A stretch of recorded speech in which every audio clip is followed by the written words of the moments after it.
മെൻസുറേഷൻ്റെ കണക്കുകൾ ചെയ്യുമ്പോൾ ശ്രദ്ധിക്കാനുള്ള ഫോർമുലകളാണിത്. ഒന്നാമതായിട്ട് ഒരു സ്ക്വയറിൻ്റെ ഏരിയ അതിൻ്റെ സൈഡ് ഇൻറ്റു സൈഡായിരിക്കും. അപ്പോൾ തിരിച്ച് അതുപോലെ തന്നെ ഒരു സ്ക്വയറിൻ്റെ സൈഡ് കണ്ടുപിടിക്കാൻ അതിൻ്റെ ഏരിയയുടെ സ്ക്വയർ റൂട്ട് കണ്ടുപിടിച്ചാൽ മതി. അതുപോലെ ഒരു 4 ഭിത്തികളുടെ ടോട്ടൽ ഏരിയ കണ്ടുപിടിക്കേണ്ടി വന്നാൽ അതിനുള്ള ഫോർമുലയാണ് 2 into height into length plus breadth എന്ന് പറയുന്നു. അതുപോലെ ഒരു സ്ക്വയറിൻ്റെ പെരിമീറ്റർ അഥവാ ചുറ്റളവ് കണ്ടുപിടിക്കാനുള്ള ഫോർമുലയാണ് 4 ഇൻറ്റു സൈഡ്. ഒരു സ്ക്വയറിൻ്റെ ഒരു സൈഡ് കണ്ടുപിടിക്കാൻ ആ പെരിമീറ്ററിനെ 4 കൊണ്ട് ഡിവൈഡ് ചെയ്താൽ മതിയാവും. അതുപോലെ area of a rectangular region അത് ലെങ്ത് ഇൻറ്റു ബ്രെഡ്ത്ത് ആയിരിക്കും.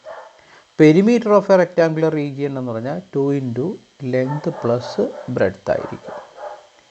ലെങ്ത് ഓഫ് എ റെക്റ്റാങ്കിൾ നമുക്ക് കണ്ടുപിടിക്കണമെന്നുണ്ടെങ്കിൽ area by breadth, breadth of rectangle area by length.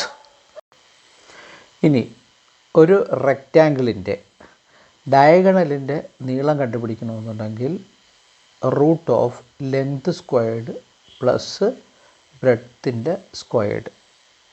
ഇനി ഒരു ക്യൂബോയിഡ് എന്ന് പറഞ്ഞാൽ ലെങ്ത്തും ബ്രെഡ്ത്തും ഹൈറ്റും 3 ആ ക്യൂബോയിഡിൻ്റെ വോളിയം കണ്ടുപിടിക്കുക ലെങ്തിനെയും ബ്രെഡ്ത്തിനെയും ഹൈറ്റിനെയും പരസ്പരം മൾട്ടിപ്ലൈ ചെയ്താൽ മതി. അതുപോലെ area of all 6 surface of a cuboid, ഒരു ക്യൂബോയിഡിൻ്റെ 6 മുഖങ്ങളുണ്ടാവും. അതെല്ലാം കൂടെയുള്ള ഏരിയ കണ്ടുപിടിക്കുക 2 into L into B plus B into H plus L into H എന്നുള്ള ഫോർമുല. അതുപോലെ ഒരു സെമി സർക്കിളിൻ്റെ ഏരിയ ½ പൈ ആർ സ്ക്വയർഡ് ആയിരിക്കും. Diameter of a circle 2 into radius ആയിരിക്കും. Perimeter of a circle 2 pi R ആയിരിക്കും. R എന്ന് പറഞ്ഞാൽ radius. Area of a circle pi R squared ആയിരിക്കും, 6 റേഡിയസ്.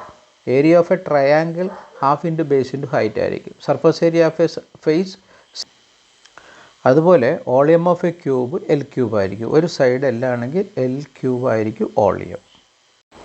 ഇതുമായി ബന്ധപ്പെട്ട കണക്കുകൾ കാണാനായിട്ട് ഇതിൻ്റെ പ്ലേ ബട്ടണിൽ അമർത്തിയാൽ മതി. ഫുൾ വീഡിയോ 20 മിനിറ്റ് കാണാൻ സാധിക്കും.